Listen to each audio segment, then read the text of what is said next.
Hey guys, welcome back to Planet Mithril. My name is Mithril, and welcome to the first in a brand new edition of the Middle-earth Strategy Battle Game University. I know I started this for the previous edition, and now we've got the new edition rolled in. Everyone's kind of settled in now. It's been here for a little while, so now we're going to restart the series, going through the rulebook, explaining all the rules, explaining all the magic powers, all the interactions, the rules interactions, and going through basically a how to play Middle-earth with the new edition. Hopefully this will appeal to beginners who are looking to get in the game, bite-sized videos over a long-running series showing you how to play the game, and we can detail some of the more interesting rules interactions for more experienced players who maybe haven't come across things before. I'm sure we'll cover everything as we go. And today I'm going to be going through the anatomy of a profile. So here we have Aragorn Strider as he is featured in the book.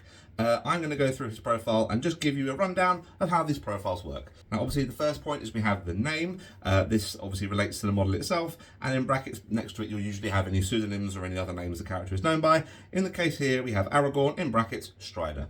Now occasionally these will provide a title, much like Strider does here, or his alternative sculpt of Elisar, which dictates which variant the model is, as sometimes there are more than one sculpt for each model. Looking at Galadriel and Galadriel Lady of Light, and of course Aragorn Strider and Aragorn King Elisar. They will be referencing one specific version of these characters. Points value. This is the total value of a model without the inclusion of any additional war gear. In the case of Aragorn here, he has 160 points base to include in your army. The base size. Now this states which size base the model should be mounted on during assembly. The bases will genuinely always be circular unless otherwise specified. For example, Iron Hill's chariots who have a big oval size bases. The base size can vary anywhere in between 25mm for your standard infantry like Aragorn here, or up to 160mm for the big hulking monster of the Middle-earth. Looking at you, Gundabad Catapult Troll. We then have some background text. This is just some flavour text giving a brief description of the hero or model in question and their role in the world of Middle-earth to really get you behind their inclusion in your list and really get you pumped to play with your new toys. Now we have their characteristics. This basically shows their stat line and the characteristics linked to this particular model. These are broken down into 9 little subsections, and we'll also detail their might, will and fate at the end. In the case of heroes, you're looking at 12 little columns. I will go through now. You've got MV, which is their move. Generally speaking, for a normal sized model like Aragorn, this is 6 inches. Cavalry have longer moves. Hobbits and dwarves have shorter moves. Let's do that. FV is their fight value, which will dictate how good they are in hand-to-hand fighting. SV is their shoot value. The value written here will tell you what you need to roll on a dice to successfully fire a bow or suitable missile weapon. S is their strength, how tough they are in combat and how easy it is for them to wound their opponents. D is defense. That is in relation to how tough they are and how hard it is for them to take wounds, depending on what your opponent's strength is, and what your defense value is will dictate how easy you are to wound. A is attacks, and this shows how many attacks your model gets in combat. In the case of Aragorn, big mighty fighter, we have 3. W is wounds. This dictates how many wounds your model can take before becoming a casualty and being removed from the tabletop. C is for courage value. The number under here shows what you need to roll on 2 d6 dice to successfully pass any courage tests you are required to make. I is for intelligence, a new stat value for this edition. The number underneath shows what you have to roll on 2 d6 to successfully pass any intelligence tests you are required to make. And then we have might, will and fate, which are listed in 3 little boxes to the right.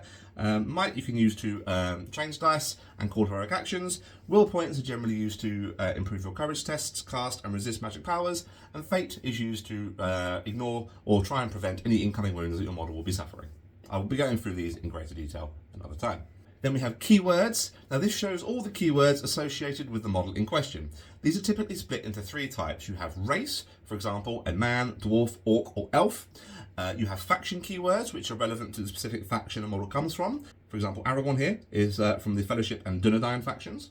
And the unit type. This will dictate whether the model is infantry, cavalry, monster, or anything in between.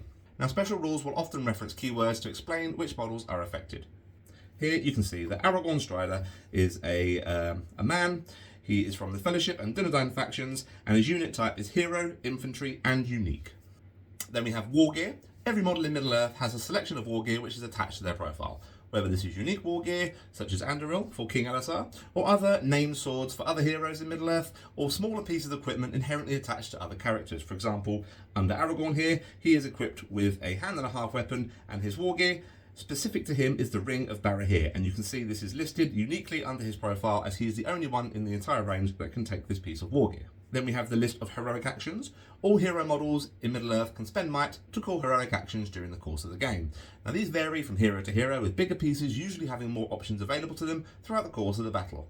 Obviously, if no specific heroic actions are listed, then the character can only call the generic heroic actions heroic move, heroic shoot, and heroic combat. Aragorn here, you can see, has 7 options for heroic actions he can call during the course of the game. We have additional options next. Profiles may have a list of options that can be purchased for the model. These can be additional war gear, armour, mounts, or weapons which will aid them throughout the course of the game. Warrior options will generally only be able to take 1 option from the list, whereas hero models can usually take more than 1 option. Looking at Aragorn, you can outkit him with Anduril, Brago, armour, bow, elven cloak. You can give him all 5 of these options, but obviously you'll be paying the premium to do so. Sometimes it will state a model must or may take war gear. This basically means that either the model has to take 1 selection from the additional war gear, or alternatively has the flexibility to decide whether to or not, depending on how many points you have and how you want to outfit your models. It's worth noting as well, for additional war gear which is unique to a character, for example in the case here, Brago is a unique mount for Aragorn and I believe Theodred. That will be noted at the bottom of the profile, so you've got that there to see as well. Then we have special rules. Profiles often have special rules which are relevant to that specific model or faction overall. Some are generic special rules, which I will detail in a later video, don't worry. Others are model specific, whereupon they'll be detailed on the profile themselves. And finally we have magical powers. Now some beings in Middle-earth have the ability to cast magic powers to aid them and their friends in battle.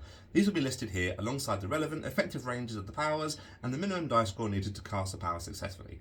I will be going through these in future videos, do not worry. You see, Gandalf here has a whole list of magical powers he can cast, the range that it can be used at, and the casting value needed to successfully cast one of these spells. There we are. I hope you've enjoyed our first foray back into the Middle-earth University. I'll be back very soon with more in-depth rule discussion and how to play guides for this series. But until next time, take care, and as always, happy hobbying. Bye guys.